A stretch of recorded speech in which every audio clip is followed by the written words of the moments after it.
As we get ever closer to Christmas, there is nothing better to get me in the holiday mood than a good Christmas movie. But when I wasn't watching Polar Express or Rudolph the Island of Misfit Toys on repeat, my attention was set to games. I'd either be playing some shovelware game that my parents gave me to keep me entertained while it was too snowy out, or some random plug-and-play game that I'd be hooked to as my hot chocolate cooled next to me. Though I never really played any Christmas Flash games growing up, that didn't stop me from trying one or two out. In fact, I spent some time exploring and finding some Christmas-themed shovelware and Flash games to showcase for you. So grab a mug of hot chocolate, a cookie or two, and cozy up near the fire as we check out some holiday shovelware. Merry Christmas. The first game I ended up playing was Daze Before Christmas on the SNES. Daze Before Christmas was released in 1994 in Australia and Europe. Though a North American release was planned, it never ended up happening. The entire game is a stylized 2D platformer, though it was received poorly and only gained scores in the low 40s to 50s. I thought this game was great. I ended up recording about 25 minutes of me just playing the game. The music had its holiday mix while also being unique, and in my time of playing, I did not find anything I hated. The story basically goes as follows. All the elves ran away, scared by these evil snowmen. An evil louse? I think they meant mouse, but I'm not really sure. They spelt it like 3 or 4 times. But yeah, the evil louse made them. So basically, Christmas is going to be ruined unless Santa can do something about it. Like stated, the game was mainly a 2D platformer, which is easy enough, except for a couple times where Santa would miss an edge or the inability to see below me during a platforming section. Every couple levels, you were able to deliver presents you got from scoring points or finding them during the levels. For this, it was an auto side-scrolling section, making you dodge toy helicopters and chimneys. I say for it technically being shovelware, this is a good one, and honestly I might try to finish it sometime, though nothing is set in stone. I may stream it on the channel and have it for all of you to see. Anyways, if you want to see someone review the game more, LGR made a great video on it, and many other Christmas games at that. A link will be put on a card if I have access to those, or in the description and comments. Next one is the one and only Flash game I have on this list. I would have had more, but all I found was Dress Up Elsa Christmas version. This is the Attack of the Mutant Artificial Trees, a weird marketing campaign game by Black Dot, published by Coolbox, and funded by the National Christmas Tree Association. This was released on November 2004. The story behind this game was interesting, as it was used to support the natural Christmas tree industry, as it gave facts about real Christmas trees and why you should get them instead of artificial trees. This whack-a-mole-like game has these fake, mutated artificial trees hopping out of boxes that say 100% fake, made in China. This end up in freaky fake Xmas trees. Kinky. This game even had the chance for you to win $5,000 to $10,000 in scholarships. Damn. Lil Nate Show had been picking his nose and locked in to get that scholarship. This game, however, would be the center of some controversy, as many makers of artificial trees voiced their concerns about the game. I ended up making it only 5 rounds before I couldn't keep up, which may be due to my multiple concussions. But once you finish, you can send your results to any friends through email if you have any friends. As well, if you got a perfect Christmas tree, you could win a trip for 4 to Orlando or that scholarship. I did not have as much fun with this game personally, but it was a very simple, boring version of Whack-A-Mole. And though I respect the National Christmas Tree Association for what they stand for, I am not going to pay $115 to support you. Okay, the next game might be even worse, or better depending on who you ask. But welcome to Elf Bowling 1 and 2. This was not a good game. The premise is simple. You're Santa. You bowl towards the elves, which act as pins. The elves oh my god. They're dead. Anyway, you just bowl. It's a simple bowling game. This game did terribly upon release, only scoring a 12 on Metacritic. I think IGN put it lightly. Asking me which Elf Bowling game in Elf Bowling 1 and 2 is better is like me asking you if you'd rather eat a spoonful of rat turds or hamster turds. Craig Harris. That's a real quote too. The game felt like a fever dream, devoid of music, not much sound other than the elves talking here and there, and just a boring Christmas bowling experience. I think the biggest laugh I had was when a Reindeer, which was to the side of the lane, accidentally got hit by a bowling ball. It groaned in pain, there was no commentary by the elves, and Santa just walked away as like it was another day on the job.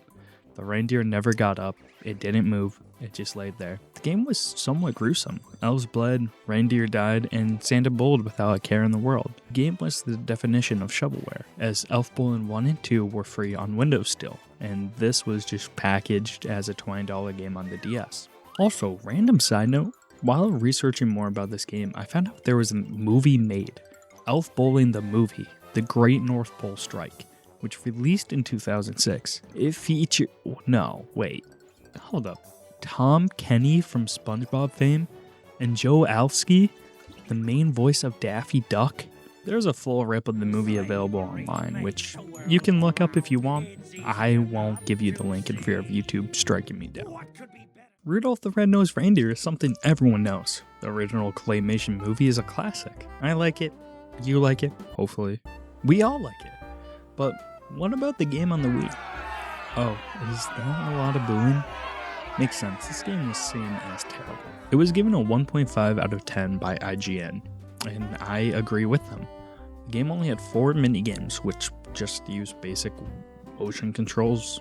The first minigame was bouncing toys under the tree or into Santa's bag, or ornaments onto the tree. The second minigame was painting toys. That's it. The third is making cookies, with all you having to do is swing the Wiimote in a circle. And lastly is delivering presents. That's it. Nothing else, nothing new. Just 4 minigames that don't reward you with anything. In short, it can be done within 16 minutes if even. Probably less. I don't have too much to say. The game is the definition of shovelware, made for a quick buck heading into Christmas with no real fruit to it. Now, for a better Christmas party game, we wish you a Merry Christmas. No, not the song, but it's a Wii game. This one has a lot more to do, with a lobby area that is the hub for all activities given. There's an advent calendar, which you can open every day heading up to Christmas, with a gift on the 25th as well. Christmas tree that you can decorate. And on the floor, there's a Where's Waldo copy, a sticker sheet, and an option to write a letter to Santa. Want to hear my letter? No? Too bad. Dear Santa, my name is Nate. I am 22 years old and I live in your basement. For Christmas, I would like 18-in-1 Dr. Bronner's Magic Soap. But of all things in the world, I would very much like to have New Jersey blown up. Before I forget, I just wanted to tell you, fuck you, you fat man. I hope you have a wonderful Christmas. Anyways, the minigames were present catch, where you just have to bounce gifts to Santa or keep them up as Santa runs out, which I will say, the voice acting for Santa is hilarious. I cried laughing at one point. Oh my goodness. Deck the Halls, which is a match 3 puzzle-like game. It was fun, but got really old quick. Santa's Sleigh, where you gather presents falling from the sky to launch them at houses. Reindeer games. If you ever played Mega Jump or anything like that, you know, on your phone. I don't need to explain this, it's simple.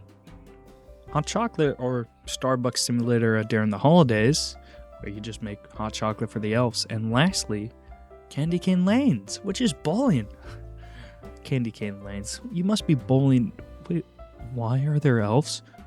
No, oh god, no, oh, not again. God, hey, watch out. Oh, they're fine. It must have been a bad dream.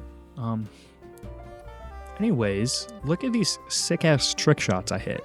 The game is very replayable, and honestly, it is worth returning to. Plus, the advent calendar is a nice addition to the game. It keeps you coming back for the month of December. It only received 4.0 out of 10 by Worth Playing, but I think it's decent. Though I personally wouldn't play it outside of Christmas time. But for shovelware, it's okay, and on the better end of it. And now, finally, the final game I'm covering. And though it's not exactly shovelware, I felt like it deserved to be here for its Christmas theming. Christmas Nights into Dreams, a spin-off of Nights into Dreams, released during the 1996 holiday season. It was a sampler disc allowing people to get a feel and play of the game. Though I have to be honest, I never played Nights into Dreams, and I think that shows in my gameplay. in which I've recorded all the games I played myself. So enjoy my terrible gameplay. I had a ton of fun with this one, even though I had no clue what I was supposed to be doing. It's a perfect way to end out the games I played on a high note. Supposedly, there was a lot to unlock in this, but I did not get far enough to find it out, but maybe I'll play through it one day and see what it has to offer, and eventually maybe even get the full game and experience it on the Dreamcast. Well, that's all I had for now, or at least this year. I hope you enjoyed the video, and if you did, leave a like and comment of any games I covered that you have played before and what you think about them. Or even leave a comment about games I missed. I may cover them again next year if I get around to making a video like this again. If you really enjoyed what you saw and want to see more, subscribe. Though not all the games I covered was shovelware per se, they were all themed around Christmas, and let's be honest, a lot of things themed around Christmas are usually slapped together and sent out the door. Anyways, I wish you all a Merry Christmas, Happy Hanukkah, Happy Kwanzaa, or whatever you do out there. And if you stuck to the end, thank you as always. This was Nate. Make sure to stay safe out there, and I'll see you whenever.